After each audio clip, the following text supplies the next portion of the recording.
You're not wasting your time when you watch this show. Now, I can say that all I want to, but sometimes I need someone else to step up and prove it to you. So Greg Sankey did it today. Greg Sankey, SEC commissioner, goes on the Paul Feinbaum show, and he said a lot. He said so much.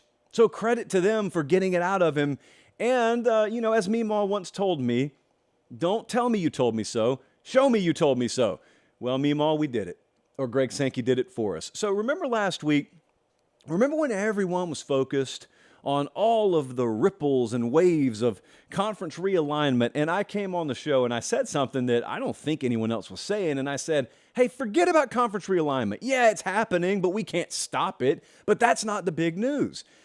Only because it was imminent for a long time. Remember back in spring, I told you Colorado was going to be on the move. I told you as much as I could that Oregon and Washington were going to be on the move. So it was no shock on this show, nor should it have been for you when they made the move. And so I came on the show last week and I said, guys, it's not about realignment. That's been done for a while. It's just playing out in front of the public now. I told you the conference and the tie-in situation with the playoff is what you need to pay attention to. I told you the college football playoff is really what's at stake here. You know my feelings on the playoff. I couldn't care less about this, but I know the sport revolves around it right now for a lot of you. And you got your expanded playoff, and I told you the college football playoff and the structure of it, that's what's really at the forefront of all this. I looked at the comments. We got some feedback on that. It was less than desirable. Well, do you believe Greg Sankey? He goes on the Paul Feinbaum show today. Actually, I've got the quote here. And he said, quote, "It's wise for us to take a step back and reconsider what the format of the playoff might look like given the changing circumstances." Translation, there is no shot in you know where that we are stepping to a table and agreeing to 6 auto bid spots in any future playoff. If you want to keep 12 teams, that's fine. We're going to need either all at-larges or we're going to need like an 8-4 model or a 10-2 model. That's where it's headed. That's where it was always headed. It was one step at a time.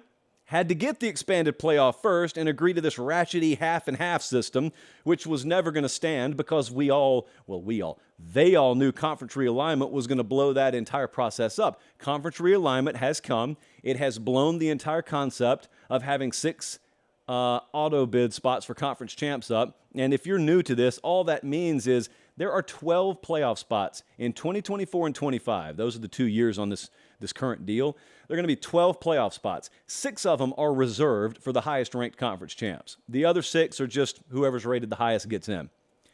Greg Sankey, Tony Pate up in the Big Ten, they have pretty much sucked all the oxygen out of the college football room, and they've got most of the power brands in college football. They may not be done, and they're looking around saying, wait, if we've got all the good teams, why would we ever agree to a format that gives opportunity that we don't think is deserved to some other conference champ just because they won an inferior conference? And hey, on principle, I agree with them. I just hate that the sport came to this.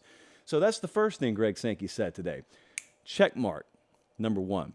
But he wasn't done validating what we talked to you about last week. Also last week, the Pac-12 just imploded, as I've said several times now, in on itself like a dying star.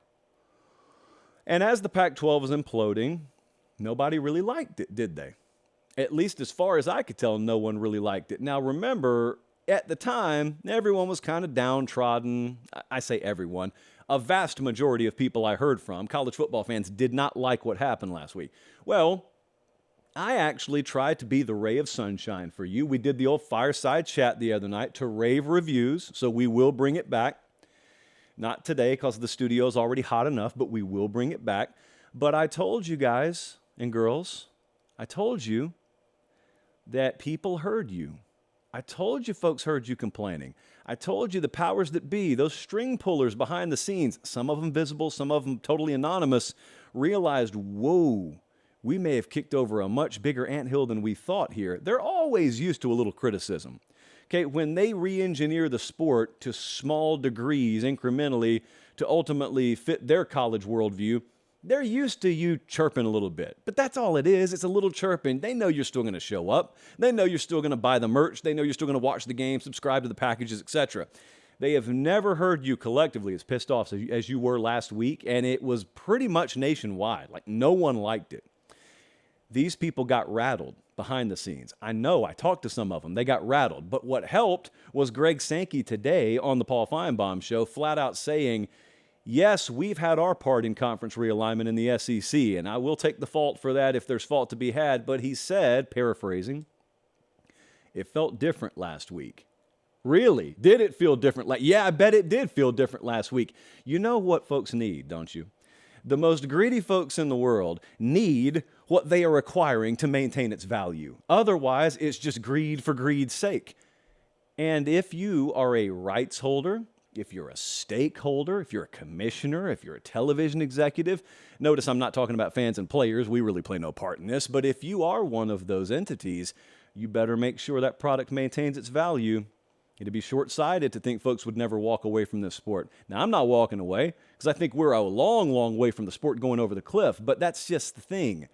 Smart, sage business people understand you don't hit the brakes once you get to the slippery slope. You hit the brakes well before it. Now, this is a sport totally void of centralized leadership right now. College football is basically like me at Harris County Carver Middle School back in 6th grade when one of our teachers had to take an indefinite leave of absence. And Mr. Copeland comes in, bless his heart, substitute teacher for weeks. You know what it's like to have a substitute teacher for an extended period of time near the end of the school year? It's like a carnival every day. It's wonderful for the student. Well, in college athletics, that's what we've had, substitute teacher vibes. No one's really in charge. You can get away with pretty much anything you want to. Unfortunately, in this sport, shooting a rubber band at your friend's ear or throwing a spitball against the TV is, hey, let's just go acquire some properties. Hey, let's implode a conference. Why not? Yeah. Well, here's the problem. Eventually, 7th grade comes for most of us.